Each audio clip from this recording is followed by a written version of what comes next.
Hi friends, അപ്പോൾ ഇന്ന് ഞാൻ വന്നിട്ടുള്ളത് ഒരു പൊതിച്ചോറിൻ്റെ വീഡിയോയുമായിട്ടാണ് കേട്ടോ. അപ്പോൾ രാവിലെ തന്നെ വാഴയിലൊന്നും കിട്ടിയിട്ടില്ല, അതുകൊണ്ട് തന്നെ ചോറ് പൊതിയുന്ന പേപ്പറാണ് എടുത്തിട്ടുള്ളത്. പേപ്പറിലേക്ക് ചോറിട്ട് കൊടുക്കുന്നുണ്ട്.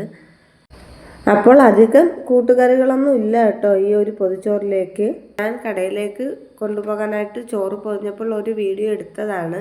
അപ്പോൾ അതാ നമ്മൾ ക്യാരറ്റ് മെഴുക്ക് പുരട്ടി എടുത്തിട്ടുണ്ട്, അതിനോടൊപ്പം തന്നെ ചീരത്തോരനും എടുത്തിട്ടുണ്ട്.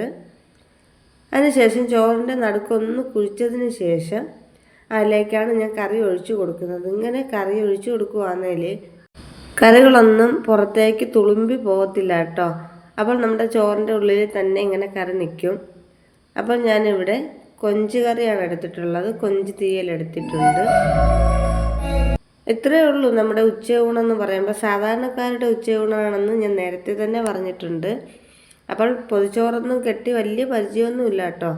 എങ്കിലും പൊതിയൊക്കെ റെഡിയാക്കി എടുക്കുന്നുണ്ട്.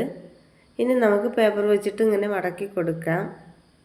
അപ്പോൾ വാഴയിലൊന്നും ഇല്ലെങ്കിൽ ഇതേപോലെ ഒരു ഷീറ്റ് പേപ്പർ വെച്ചിട്ട് നമുക്ക് ഇതേപോലെ തന്നെ എളുപ്പത്തിൽ പൊതിച്ചോറ് തയ്യാറാക്കാവുന്നതാണ്.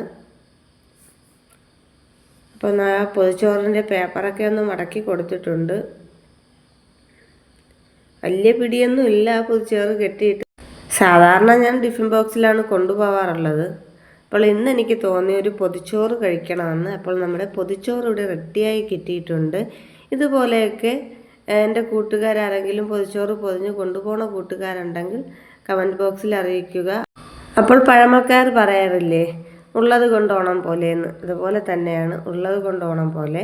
അപ്പോൾ ഇന്നത്തെ എൻ്റെ കുഞ്ഞു വീഡിയോ നിങ്ങൾക്ക് ഇഷ്ടമായി കാണുമെന്ന് വിശ്വസിക്കുന്നു. അപ്പോൾ ടാറ്റാ.